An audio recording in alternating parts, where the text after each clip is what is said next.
Old MacDonald had a farm, E-I-E-I-O. And on his farm he had a pig, E-I-E-I-O. With an oink oink here and an oink oink there, here an oink, there an oink, everywhere an oink oink. Old MacDonald had a farm, E-I-E-I-O. Old MacDonald had a farm, E-I-E-I-O. And on his farm he had a duck, E-I-E-I-O. With a quack quack here and a quack. Of course, reading leads to thinking, writing. It's critical. If a child cannot read, they are basically it prevents them from excelling in so many other areas. So I love reading and writing now. And even though I taught drafting, they had to write.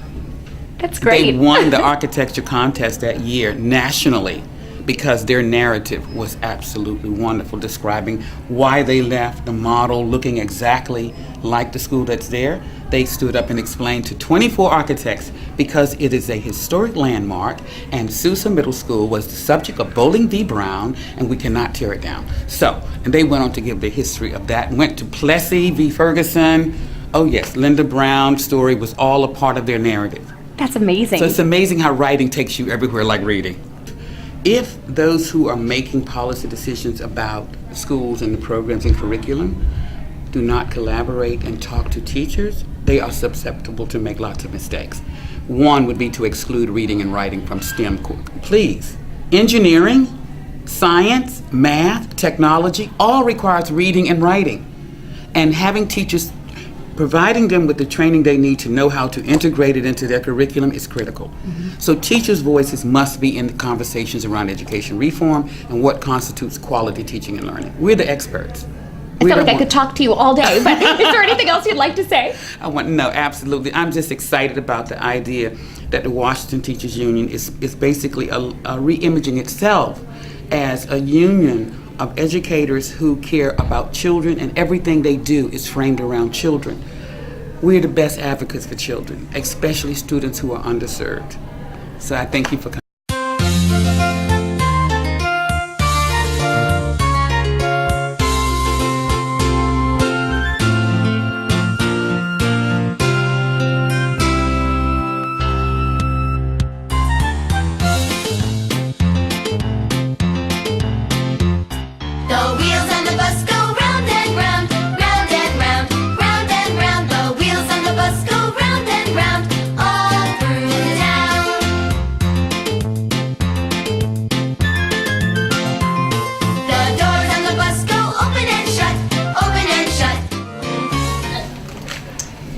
So, Barack Obama writes, "Of thee I sing," and it's a letter to my daughters. And it was illustrated by Lauren Long, who healed broken hearts and broken promises. "It is fine that we are different," he said, "for peace is not necessary for eagles to be crows. Though he was put in prison, his spirit soared free on the plains, and his wisdom touched the generations. She helped us see big beauty in what is small, the hardness of stone and the softness of feather. Have I told you that you are smart, that you braid great ideas with imagination and promise freedom to enslaved sisters and brothers? This man of the people was simple and plain. He asked more of our country, that we all behave as kin. Yes, President. That they are all a part of you too. Have I told you that you are one of them and that you are the future? I picked a book that is, this gentleman right here is Martin Luther King. Who's heard about Martin Luther King? Raise your hands. Now, Martin Luther King is one of my favorite people of all time. Do you know why? Do we know why we like him? Do we remember? Because he cared about us, and he wanted all people to be treated just alike, equally.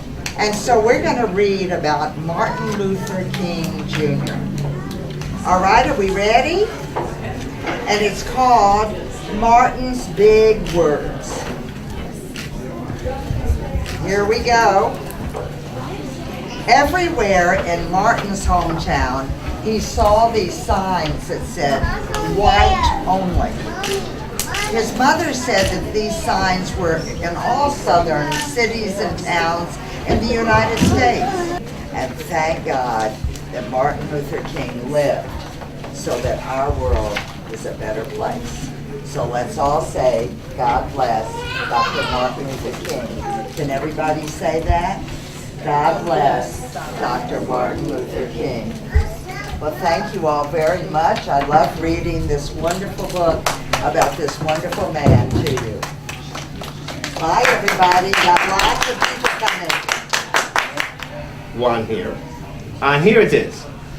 Sister and Brother Bear, who lived with their mama and papa in the big tree house down a sunny dirt road deep in Bear country, were not only sister and brother, they were playmates, and they got along pretty well most of the time.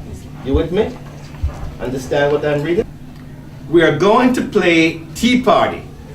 You sit there and be the papa, and I'll sit here and be the mama. Does that sound familiar? It does? All right. Ah, gee, sis, said brother. What did he say? Read what he said. I am too old for a tea party. I'm too old for a tea party. Why? If Cousin Freddie or any of the guys saw me, go ahead. Saw me, I never hear the end of it. Go ahead. Why don't you find somebody your own age to play tea party with you? Is that what you would say to your sister if she came and said, I want to play a tea party? What would you say to her? I would say, I would love to play, but I'm too old for playing tea party. Maybe next time. Okay, which is almost what he said. Why don't you find somebody your own age to play tea party with? Is that what you would tell your sister if she were old enough? Okay.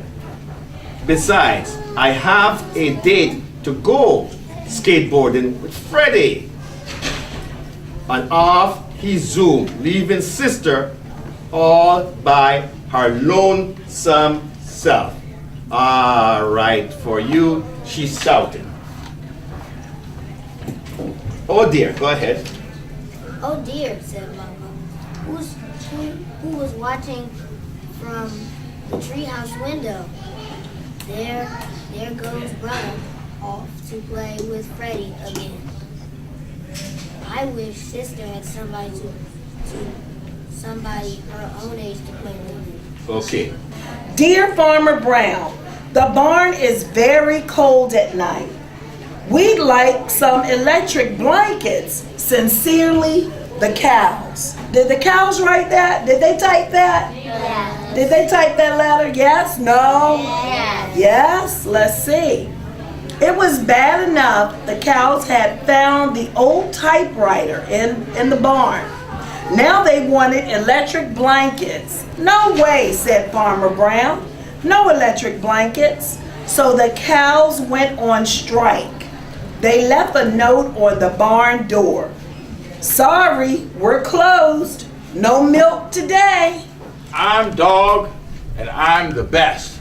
That's pretty good confidence, isn't it? What do you think? Yes. That's good confidence, isn't it? All right, well, let's see what else we got here. These are my friends. Ladybug. You know what a ladybug is? Yeah. What's a ladybug? Like a beetle. Like a beetle? What is a ladybug? It's a type of beetle. Like a beetle. It's a type of beetle. A type of beetle. Okay, we'll accept that. It's a type Sounds pretty good. Did you read the book? Well, what do you think, guys? I thought we might even talk a little bit about it, but you don't want to talk about it, huh? I do. I'm The best. okay. Now they're bragging. Now they're bragging. Let me share that.